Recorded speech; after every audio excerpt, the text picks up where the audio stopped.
Let's roll it all the way back, before the million-dollar liveries, before the pit-to-car radio, before the DRS zones and digital dashboards. Because right alongside the roar of the engines, there was another kind of icon gracing the grid girl. Now, a lot of people think this was a Formula One thing from the start, but nope. The roots actually stretch back to late 1960s Japan, and one woman, Rosa Ogawa. Rosa wasn't a driver, she wasn't part of a pit crew. She was the first to stand beside the winners at the Japanese Grand Prix, poised, elegant, and magnetic. Her presence wasn't just about looks, it added a touch of theatre to an otherwise grease-smeared, fuel-fumed, high-octane scene. And just like that, the idea caught fire. It was genius. Take the adrenaline of motorsport and mix in glamour, fashion, and a little bit of pageantry. By the 1970s, the concept exploded globally. The motorsport world was shifting. Sponsorships were booming. Brands were realizing they could sell more than just lap times. They could sell lifestyle. And grid girls? They became promotional powerhouses. They weren't just there to smile for the cameras. They held driver name boards, posed beside the cars, represented sponsors, and became a staple visual of every major race weekend. Branded uniforms, big sunglasses, high heels, umbrella in hand, they added that extra something that made the grid pop. And fans? Oh, fans loved it. It was the 70s, baby. Everything was louder, flashier, bolder. And the grid girl became part of that motorsport spectacle. A flash of beauty before the chaos. A still moment in the storm. It wasn't just about the cars anymore. It was about the show, the atmosphere, the drama. They walked the pit lane, smiled for magazine shoots, fronted television interviews. They weren't just part of the background. They were becoming stars in their own right. It was the beginning of something big. A new tradition, a new look for motorsport.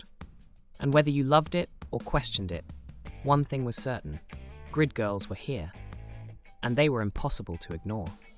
By the time the 1980s and 1990s rolled around, the grid girl wasn't just part of the race weekend anymore. She was front and center. From Formula One to touring cars, MotoGP to V8 supercars, grid girls became synonymous with the sport itself. When you saw the checkered flag, the paddock buzz, the pre-race interviews, you saw the girls. Hair done, outfit branded, smile ready. They weren't just part of the show, they were the show.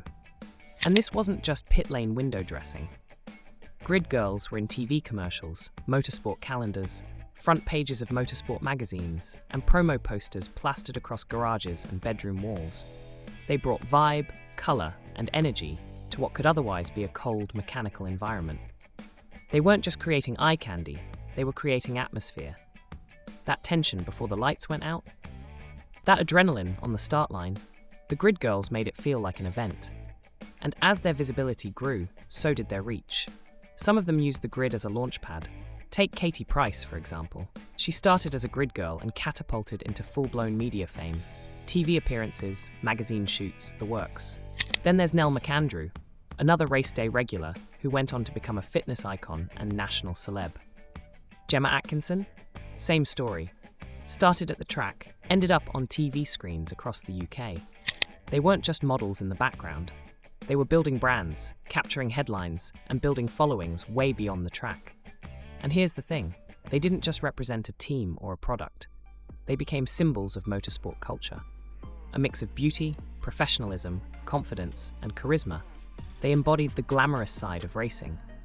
Not the oil-stained, engine-revving, tire-smoking side, but the style, the flair, the showbiz that elevated race weekends into spectacles. Fans noticed, brands noticed, media noticed, and by the mid-90s, they were as iconic as the cars themselves. So yeah, while the drivers were chasing podiums and points, the grid girls, they were winning over entire crowds. Alright, by the early 2000s, grid girls were everywhere. Trackside, on billboards, in press kits, on podiums. They were practically as iconic as the cars they stood next to. But as the world changed, so did the conversation. Because while millions of fans loved them, called them part of the race day experience, others started asking harder questions. Was this still relevant? Was it empowering or outdated? Were grid girls a celebration of style and tradition? Or just a relic of motorsport's male-dominated past? Yeah, the heat got real. Suddenly, grid girls weren't just in the spotlight for their looks. They were at the center of a cultural debate. Critics called it objectification. They argued that the sport needed to evolve, that Formula One, MotoGP, and the rest of the motorsport world had a responsibility to reflect modern values. They pointed to representation, gender roles, and how women were being portrayed in a high-profile, global arena. And they weren't whispering it in forums anymore. The media was covering it. Activists were voicing it. Even brands started second-guessing long-standing sponsorship choices. But on the other side, the defense was just as loud. Fans said, grid girls are part of the heritage. Drivers said, they bring energy and professionalism. And grid girls themselves? Many pushed back on the criticism, saying it was their choice, their career, and they weren't just standing there for show. This wasn't a clear-cut issue. It was a clash of perspectives between tradition and progress, entertainment and ethics, marketing and meaning. In Formula One, the debate reached boiling point. Some events leaned into modernization, experimenting with new approaches. Others doubled down on tradition, keeping the grid girls front and center. It was becoming a global identity crisis for motorsport. Because for decades, the grid girl had represented the flash and flare of race day. But now, that symbol was being questioned, reinterpreted, even rejected. And while some fans saw it as a sad loss of a unique motorsport element, others saw it as a necessary step forward. This was more than a PR problem. It was a turning point. The world was evolving. And motorsport? It had to decide whether to evolve with it or cling to its past. Think grid girls were just a Formula One thing? Think again. Because these women didn't just walk the world's most elite pit lanes, they owned them. From the tight street circuits of Monaco to the roaring straights of Bathurst, the high banks of Daytona, and the night races in Singapore, grid girls were everywhere. They became a global motorsport language. No matter what country you were in, Spain, Japan, Brazil, Australia, the look, the attitude, and the presence of a grid girl meant race day had arrived. But here's where it got bigger. Off the track, they were just as powerful. Grid girls turned into brand ambassadors, not just holding signs, but selling the sport, driving engagement, and fronting multi-million-dollar sponsorship campaigns. They showed up at auto expos, launch parties, car shows, TV commercials, energy drink promos, poster calendars, and even music videos. They helped move products, tickets, and hype. Selling tires? Add a grid girl. Promoting a new car polish? Grid girl. Want your fan activation to actually pull a crowd? Yep. Bring out the grid girls. It wasn't just about posing. It was marketing muscle, wrapped in confidence and charisma. And the fans? They loved it. Autograph lines stretched for meters. Photos, interviews, meet and greets. Grid girls had genuine followings. Some even had fan clubs, modeling careers, and TV deals built off the back of their trackside presence. They were part of the spectacle, but they were also part of the business. Their presence amplified the vibe. They brought a sense of event, of glamour, of energy that made race weekends feel larger than life. Because when you saw a grid girl step onto the tarmac in full team colours, surrounded by screaming engines and flashing cameras, you knew one thing: the main event was about to go off.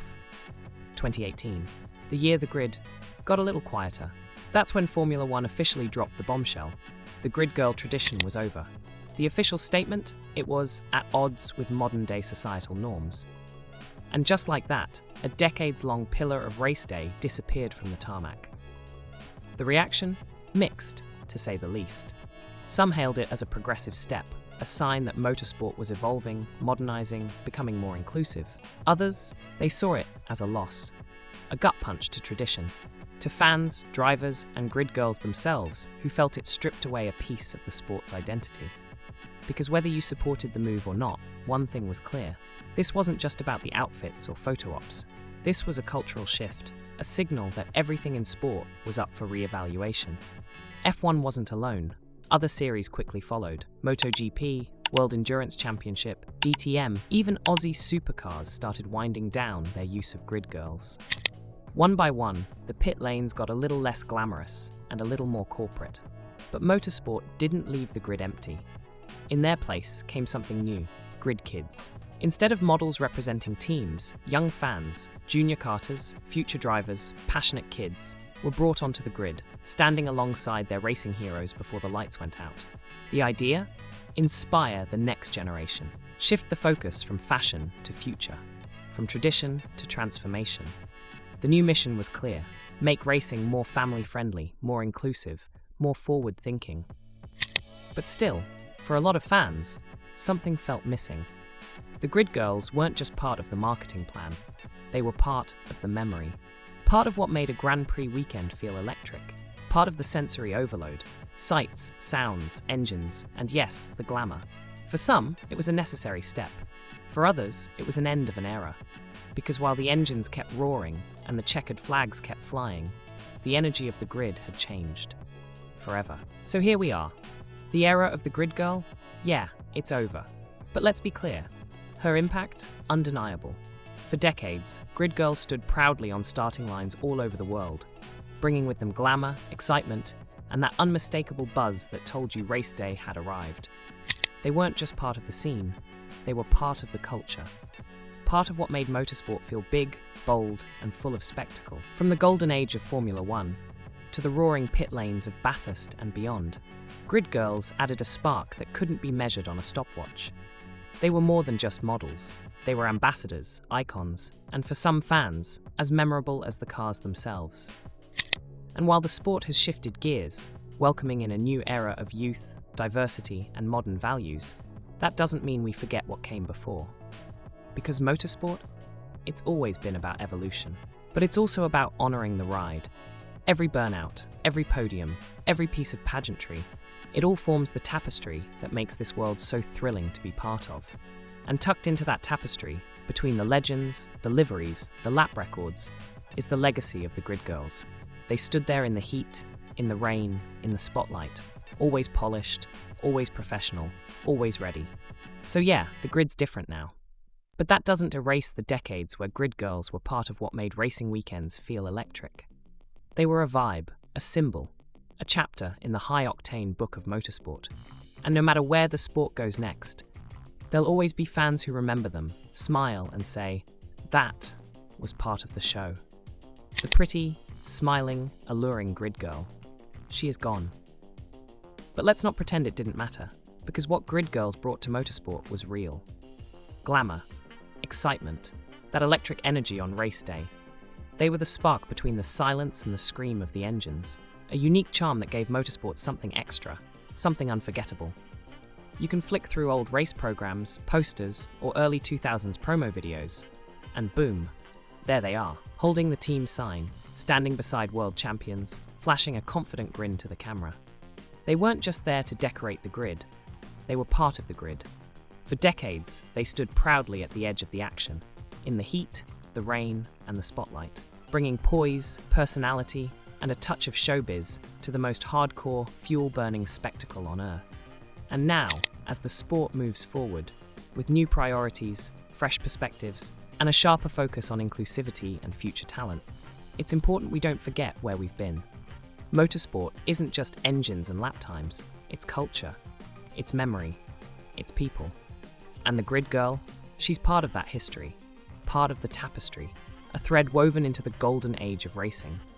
So while the roles may have shifted, and the grid looks a little different today, let's tip the hat.